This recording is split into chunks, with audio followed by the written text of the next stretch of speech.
Has the market changed its mind about what the Fed may do next? We have got to get inflation behind us. I wish there were a painless way to do that. There isn't. I think this is a two-part policy mistake of historic proportion. I think the odds of a recession in 2023 are very high. I think you should offer the American people an apology. Thank you. Welcome back to Financial Stockholm. I'm Christopher Crystal, and today we have a special guest with us to talk about an issue that everybody's talking about and is of high importance with today's financial world. And that would be Lena Bäcker from Good Government Affairs International. So Lena, with that, I'll allow you to introduce yourself and give us a great presentation so we can have a discussion afterwards. And thank you very much for your time and coming to give us a presentation. Thank you, dear Chris. I'm very happy to be here today, and I am very glad for the invitation. My name is Lena Bäcker, and I am chairwoman over the company Good Government Affairs International. My background is 15 years in the private bank sector as a bank director, and then I was in the government of Sweden for 15 years as a charge for inquiries to create new financial institutions. And I was also the chief economist for the municipalities and the investments. And the last post I had, I was the enforcement director, the highest for the rule of law and financial crimes, and also the supervision of the bank system in Sweden. As the enforcement director, I had a lot of international tasks. For example, I was at charge for the rescue task for saving Greece from bankruptcy. So I just wanted to give you a little short introduction what we are doing and who we are. We are a company who was created 7 years ago, and it was from the government side. Some people who wanted to create a company that the world had never seen before. We saw a lack on the top level international to give senior advisory and strategies and to help government, royals, and companies to navigate to the right path in the challenging times that we have. Could we change slides, please? What we are working with, and we are a private company, but we believe that there are goals who is even more important than just money. We are trying to do good things in the world. So we are also always involved in, for example, Agenda 2030, peace and prosperity. We are working very much with diplomacy, but also to see how can we make people to come together to create something much bigger and much more important than just themselves. We are active in 80 countries in the world today and all the continents. And we have been active not at least in Europe, in Asia, in the Middle East, in Africa, and in America. A new slide, please. So what are we doing then? Our services that we are working with is diplomacy on top level. It could be between two countries, two governments, who need to find a common path to do something good together. For example, we have 3 countries in the world right now who is creating a food security park, the largest in the world in one place in the earth. So they have found a common ground how to do good things together, not solid, but together. We are working also with executive intelligence and business intelligence.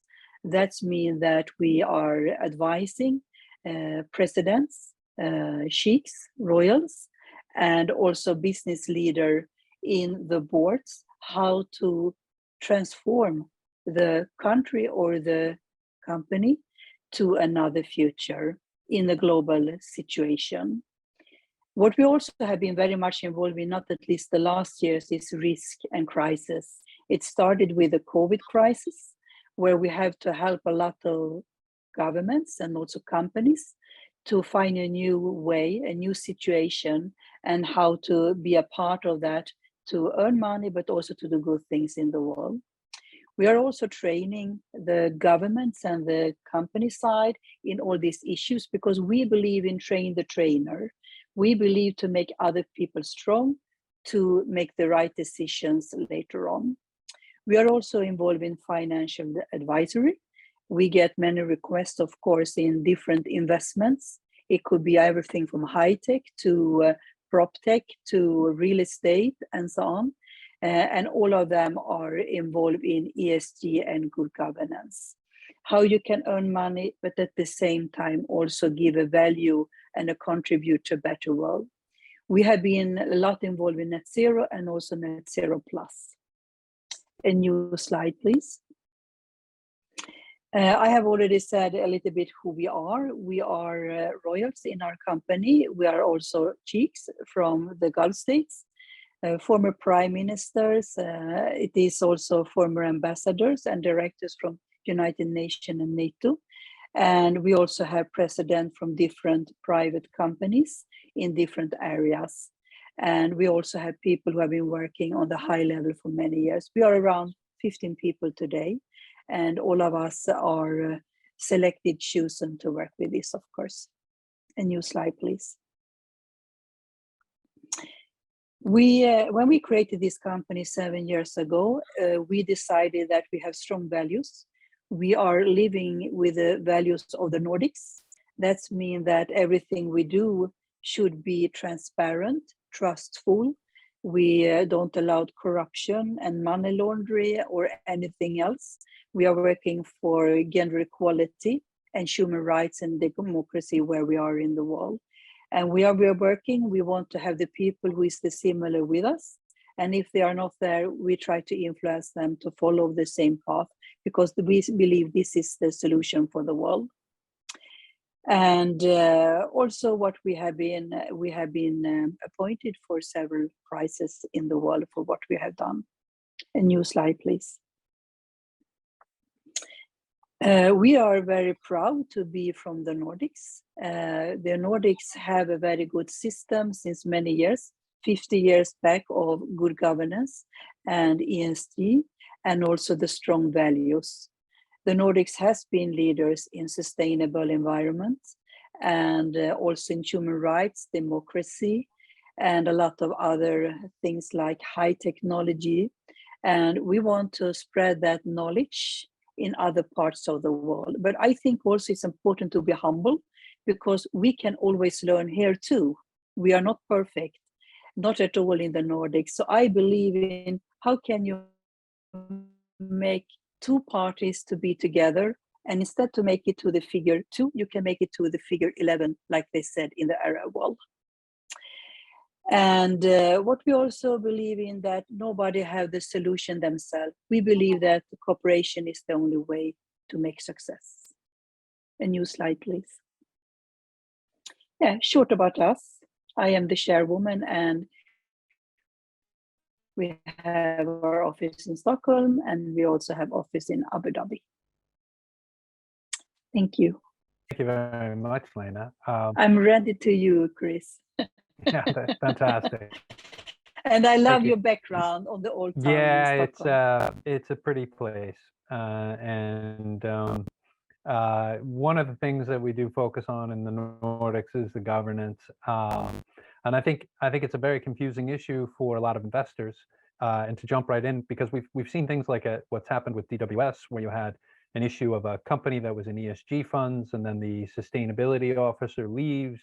Then you have a raid by the German police in the Deutsche Bank or DWS offices, and then eventually you see the CEO being forced to leave over what had been done and questions of greenwashing. And more recently, we've seen now for the world stage this FTX scandal, where they were trading in cryptos and forgetting about whether cryptos are an asset class people should be investing in, because they're not asset backed, or the question of the investability of it. It's another scandal where there was very low governance actually being applied. So, but the investor was seeing that it had a high ESG rating. So I think for the investor, they're confused on the ratings and who they can trust. Many investors don't have the time to go into the detail or know the ways to look for the detail. So how does your company help with this? To start with, I have to be very honest. I love crisis. Good. Like the Chinese say, crisis creates opportunity. I have been handling a lot of crises, both 92 in Sweden, the financial crisis. We have an interest rate of 500%. I was at charge then to create, there was an emergency organization to handle all the companies and real estate who got bankruptcy. Then I've been handling the task force for Greece, for the international troika and other crises too. In crisis, it creates possibilities. But the problem is, have we learned from the history? Answer, no. Because already now we build a new crisis. And the problem is many times, I believe, during the 35 years I have been involved now in the financial sector, I have had the honor to be in all sides. I have been the person who have made the decisions in the bank, and I have been the person who have to do the supervision and even put people in jail because they did the wrong thing in the bank. And I think that one of the key problems is, if we look in general all over the world, not only in the Western world, the key problem is that they maybe don't have the right, education, system, policy all over the world, the transparency. For example, in United Arab Emirates now they start, because they are blacklisted for many countries, they start with the transparency in the banks. Then, sorry, you want to ask something? No, please continue. Because if you don't have the transparency, who should know where you have your money? If you can't follow up, if you don't have some system, then you can hide people, you can do money laundering, corruption, everything very easy. If we look at the Western world then we have more transparency, but the problem is still that people make decisions that they should not have made. I think that there are two problems in this. One is that they maybe don't even understand what they are doing. They just copy somebody, they have read a report, they believe this is the truth, they don't do their own compliance, they don't do their own checking, they don't do their own QIC. Then also, I believe that there still are a lot of corruption in the financial system. Still, that is also one reason. I was in the private sector for 15 years. And to be honest, this was my dream. I thought I should die in the bank system. But I decided after to have a very high position after 15 years to leave. Why? Because everything was about sale, sale, sale. We didn't care what we sold to our clients. We just wanted to earn money. Yeah, I think your first point about the education and the understanding of the system, that's critical. And but I think that really the real problem comes down to corruption, because if you're setting up a system where you know that somebody doesn't know something, you can easily be corrupt, and they're simply going to follow what you say. So I personally feel one of the biggest drags on the Japanese economy, where you're starting to see a little bit more transparency and the governance is starting to evolve, has really been the issue of corruption. And if you look at the biggest scandals that you had in the U.S., again, it goes right back to corruption. And when you look here in Europe, you have a lot of corruption as well. And then but we have another type of corruption. We have friendship corruption. More. Say again, we have another type of corruption. We have corruption in Sweden too, but not so much as other countries. We have in Sweden what you're calling friendship corruption. That means that if you know somebody, the path is a little bit easy. Yeah, I think the issue is it's corruption. I don't think there's really a need to shade it with different shades of gray. For me, anyway, that's my own personal feeling. However, I can understand why you'd want to say that, and I would agree. I mean, we have our own levels of corruption. I mean, we saw that with the Swedbank, where you had the CEO. She was forced to leave, and very little coverage has been given to her in the press, and the court case that I think concludes this week or next week. But so we do have our issues with corruption as well. But so that's okay, good. So you're but how are you helping, or how does your good government company help root this out or make sure that people are stopped from doing this in the future? Yeah, I will tell you something from my own experience. And some years ago, I became a leader for a large organization. And already after some weeks, I found corruption in my own, where I was the Yeah. highest leader. And Yeah. I was in shock because I don't accept corruption, and I didn't believe it the first moment, but I found out everything was true.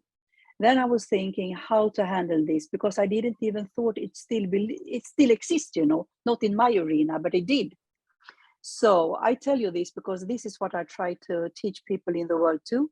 Number one, it exists and it exists everywhere. Number two, what do you need to do? To start with, corruption is about values and it is to walk the talk as the leader. The highest need to walk, and the highest need to be the one who is always totally clean, who really follow the policy and show all the others you can't do anything else than just follow this. Then also you need to have a whistleblower system where you can report these kind of things in secret, of course. And then also you need to have the law enforcement who handle this. Because if people know there will be very high punishment already from the beginning, at least some of the people will not allow the corruption. What I did when I was the leader, and I noticed already after some weeks, I had very bad corruption in my place, is that I directly with the people involved. It was a very, very special situation. I fired some people. I had to do that directly, of course. Then also I have to start a program for values. What is the values where we are working? Why do we need to follow this? And also to create a follow-up system to each individual, a total transparency, that it should be not any gap, no risk at all for any kind of corruption. You need to be aware of this every second, every moment, everywhere, because corruption always creates losers. Yeah. And too often it's the investor who is the loser. Yeah. So I will tell you also what have happened where I was the leader. It had been creating a culture of corruption. For 20 years, they have been doing this with a lot of bosses and everybody have agreed about it. And I came and I told them, I will not allow this. Good. So now are you applying a screening or how is there a way to see your work or how your work affects the investor for the investor? Yeah. To start with, if we work with a government, we need to discuss these issues. Some countries don't even see it as a corruption. They see it as a gratitude. Yes. Yeah. Yeah. They don't even call it a corruption. First, we need to discuss that we have a problem, That is number one. Number two is how to handle it. And when you are talking about investors, we do extremely much compliance in everything we are doing. We have our screening system. We have our own secret intelligence system. We check everything. We need to do it because we need to be totally sure we don't touch anything that we don't have full control over. And not only that, you need to see that all other also have full control. For example, when we created Good Government Affairs, already from the beginning, we have all our contracts that everybody need to follow Agenda 2030, even presidents, And then we follow up that they really follow up Agenda 2030, who include corruption too, It include everything with sustainability, everything with ESG. So you need to tell people from the beginning, we don't accept this. And if you should work with us, you need to change. Okay, that's good. That's good to hear. And then, so then you're specifically working with companies and governments, and but how does the investor see? How are they reassured by your work? Like, are they able to see some sort? Because everybody's become so focused on these brand marks, like the Swedish Swan, or you have these different requirements because of the taxonomy, and then everybody wants to apply their label to it. How would the investors see your brand, so to speak? I think it's a quite good one. I will be very honest. And when we created this, people thought we were totally crazy because I told them from the beginning, this is our values, take it or leave it. Yeah. And you can imagine in Africa, they have told me I am the only one in Africa that they have worked with who never allowed corruption. And it's scary to hear it too, you know? Yeah. Yeah. It's Then you can believe how many who have been before us who allowed yeah. it. But I tell them from the beginning, this is our values and this has to be followed. Otherwise, we can't work together. And there are very few who have walked away. And the people who have walked away, I don't cry for them, you know, because they can't approach this. They can't work like this. So I have to say that in the beginning, people thought I was totally crazy who had these values in the company. But today I'm very happy because now everybody wants it, but it's not so easy to live with it and to do it, you know. We decided this 7 years ago. In the beginning, people said to me, this can't be true. You can never work like this. Nobody wants to work with you. And it has been the opposite. Good people come to us and want to work with us instead because of this. That I would believe. So what people do today, we have done so long now, you know, but we were pioneers. Yes. And so is there a list that you publish? Is there anything that's published so the investor can see this or to feel it? Or how does the investor know? How we are working very close with the investors. To start with, the what we invest into, we want to understand it. We need to touch it, we need to feel it, we need to visit, we need to meet the leaders, we need to understand the business. What are we talking about? We go deep in both sides, both the investor, but also the project. What is the company or what is the project about? We need to understand things. We have, for example, now projects in Greece for sustainable environment. We have in Florida too, and so on. Ulf know that we are working with high tech. We need to understand what is specific with the company, who is by the charge of the company, what is the competence in the board, and so on. What is the vision? Then, of course, we also meet the investors. And it's the same with the investors. We would check them too the same. We need to do the compliance on both sides if we don't know them since many, many years. But even if we know them, we need to regularly check that they follow values, how we want to work. Because people can get lazy sometimes and get lost too, you know. So you need always to be active in this. People come to me from different parts of the world and they say, you're in the Nordics, you're amazing. You have the most fantastic countries in the world. And I tell them, but do you know that we work every second to have it? It's not for free. No, it's like free speech. Free speech is never free. There's a cost to pay. You need to work the whole time with this. And you Yes. need to follow up. You need to have system for this. You need to have the transparency for this. You need to have the compliance for this. And you need to have the enforcement. So, you know, when people come to us and do something bad, we tell them, thank you and goodbye. You don't get a second chance. So maybe to put you on the spot. So when you see a government like Germany, which has been saying that they're very green and been moving towards a zero emission and really been the major proponent for this 2030 agenda and has the EU behind it. And then they don't have the power now and they're reactivating coal power plants. What do you do there? Because they're violating. I am not there, but I would love to help them. I'm very happy if I can help the government of Germany and also the authority of Germany, and we can start there. Well, good. And I hope you go to them with a nuclear message. I would love to. I have another country in Europe. I will not say which country. The Prime Minister called me 3 weeks ago. And she said to me, I am the good governance minister in this country. And I need help. Yeah, I can imagine that, I said to her, because good governance, people are talking, but they don't know what we are doing. So we are helping them now, you know. So they have decided to change inside the government first, and then also to involve the whole, you know, population in the country. But they were on the right path, but they have so much to do in corruption, money laundering, everything. But we start then to give a leadership education for the leaders. But Great. if they can't do the right decision, who can do it? No, and I think it's a good start. So, okay. Well, that's fantastic. And is there anything we want to add maybe about the COP27, or is that too sensitive to touch right now? No, it's not too sensitive. What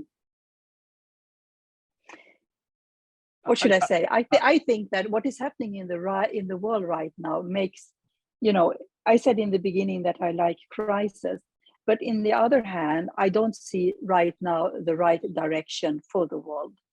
And it is about sustainability. It is about cooperation. I see that the world are, going in different parts now. Democracy in one path and the other part of the world to another part. And I see also that crimes are increasing all over the world, even if we don't want to talk about it. So what should I say? I think that we need a good leadership, strong people who dare to do the changes more than ever. We need good leaders, Chris. That is what we need. People who really dare to do this, not only talk. Yeah, I think I think that hits at the heart of the politics, is that too often today the voter is forced to choose from who is the least worst as opposed to who is the best. And I can go down the list of the U.S. politics on both sides. I would tell you the problems that they're doing on both sides. And I think that's the biggest problem, is that you don't have really good candidates. And I don't know if that's because people have too much to do. And then if you have this issue about corruption, people are afraid to stand up for it because maybe they have too many skeletons in their closet. Unfortunately, the candidates that we see most often seem to have the most, but are the best at hiding. So, I don't know if they learned that as a child in cleaning the room to sweep it under the rug, but you have even a worse situation now. We have had Ukraine, for example. We were involved in Ukraine already the first hour of the invasion and the war. Since that, we have been handling a lot of crisis, and try to help financial sector, the business sector, the family houses, and so on. But the problem is that when you have bad economy that we will have in the world now, because that is for sure, we are just in the beginning. This winter will be a cold winter, but the spring will be cold too, and the summer will be cold. We are just in the top of the iceberg. We are not even seen what the inflation, they start to fire people, the interest rate is very high. We have just seen the beginning of this. In this kind of situation in the world, you will have the extremists always moving all over the world, always. That's how Hitler came to the power too, Yeah, I mean, it was the inflation was the big driver, or one of the big drivers. And then, when you mention Ukraine, now that Sweden's joining NATO and going to increase its budget to be a member of NATO, and then also increasing its defense spending, which is a component to the NATO. Do you see a change coming in the ESG ratings? Because this is an existential war as defined by many people, where you would see munitions and warfare manufacturer becoming included in the ESG? Yes, we are already working with the defense industry for our side, we have several from the defense in our company too. To start with, if you look at the Nordics, we have created, not at least Finland and Sweden, we have created countries for peace. And we have thought it should be like this, Then the war came and we wake up to a totally different reality. And yes, it will be a lot of weapons, it will be a lot of support to Ukraine. Sweden and Norway and Finland and Denmark now are on the run and discuss a united army. But I believe that we need to buy much more weapon. We need to produce much more weapon. We need to connect it with ESG already from the beginning, which is not the easiest way, because just the defense It's a very special sector, you know, but we need to do it also there. But this is the future. I'm afraid to say this, Chris. We need to secure ourselves. We need to protect ourselves. And it is the same all over the world. The world had never spent so much money like they do today on weapons. Yeah, I would agree with you. And that was one of the things that always, you know, all the Swedish banks have their own list, and they have a list of companies they're not able to buy. And those included companies like 1 year ago. Boeing and Northrop Grumman. So these would possibly become included. Yeah, As you know, ESG 1 year ago, companies. it was a debate here in Stockholm, in Sweden, that the funds should not invest in the defense sector. And now everybody loves them. Yeah, yeah, and then you kind of come down to the question about war, because the reason why people didn't want to fight against Genghis Khan was because it was a very quick slaughter. So you know, after a few towns found out what he did, as soon as he showed up, they said, "Okay, we're not going to fight you. We'll go ahead and go with you." And so then you kind of come down to the question of landmines, cluster bombs, fire bombs, but we're already using geothermics in the Ukraine. So it's a question there. So does the definition of fair warfare change? I mean, I'm assuming since you've done a lot of work with the UN, this is something that you've had some sort of analysis on? I think that we were in shock, not at least we in Europe. We never believed it should be a new war in Europe. Now we are here. And the plan for Russia is much more than just Ukraine. There are more countries who is on the agenda, you know. What people also don't know about that all this changed the whole world. They are now on the way to create another NATO in the Arab world. So suddenly we have different NATOs. And you can imagine we are talking about power in different areas there, you know. So I think that people here in our part of the world, they are very narrow many times. They see things here and now, but they don't see outside our arena what is really happening with China and Taiwan, Solomon Island, Australia, what is really happening in India, what is really happening in the Arab world, where they now create a new NATO. How will that affect everything we are doing? And if we don't act, what will be the price? What will be the situation if we just sit down here and thinking, okay, everything is wonderful? Because the world are changing. They always do that, Chris. But now it is a total new revolution.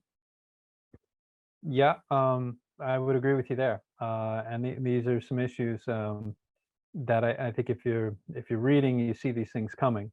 I mean, you know, along those lines of what you just said, there is the proposal for the BRICS Plus, and then the energy crisis in Europe becomes worse if they don't want to adopt issues like fracking or nuclear. Although positive news, we do see that Westinghouse is building with Poland 2 new nuclear plants, and I think it was over the weekend, Sizewell C in the UK is going through. So maybe they'll start to get some power down there instead of just taking the gas from Norway, or majority of the gas from Norway. But yeah, so that's it's a troubling times, and all the more need for actual governance. I'm glad you're promoting it. Thank you. But I think on those thoughts, you leave a lot to think about for people, and all the more reason why they should be looking towards you to get a little more information on what to do or how to understand it. So I think, of course, your website is a good place to find you. Are you producing any other material for people to read or to listen to? Yeah. Or? We are actually the whole afternoon today. We are finished our first information letter that people in the world can use. You know, they can show their interest, and then they can have our information letter that we will give to start with the defense sector, and then also to the financial sector and the family houses. That is information that is needed for every person who wants to make important decisions. Then also, of course, we have the possibility to support each person, company, government who really need the support in the boards, because it is in the decision making today that they need to take the right path. You should know, Chris, that we have found out, because we have many calls here from Sweden and all over the world, that the world are in crisis, no matter which sectors. And they think about many times 24 hours from now, when they should think about 24 years from now. Yeah, risk analysis may need further inspection. It's most investors are looking for the short-term trade, whether they understand the short-term is anything less than say 5-10 years. They're looking at 24 hours as opposed to maybe a 30-year horizon. Even when they're buying That's a why we house. have these problems we have. Yeah, I would agree. It's part of our society these days. Yeah, true. Okay. Well, Lena, thank you very much for all of your time and all of your thoughts. Is there anything else you'd like to add, or any other things we should be looking for from you? No, I'm very happy that we are here, and I hope we can do a lot of good things together. We have been very negative, you and me, but we have been very realistic. But what I think is important is to open everybody's eyes, to start to use the brain. Then they will see that this is the truth. This is the pattern, this is here now, but how can we then find the possibilities and the solutions? That is what we would like to be a part to help with. Yep, I would agree. You need to start your discussion with reality and come up with solutions to figure out how to handle it. So, yep. Okay, well, thank you very much, Lena. It's been a pleasure, very interesting, and we look forward to having you back sometime when you have the time, and further discuss. Thank you for everything. Great, thank you, Lena.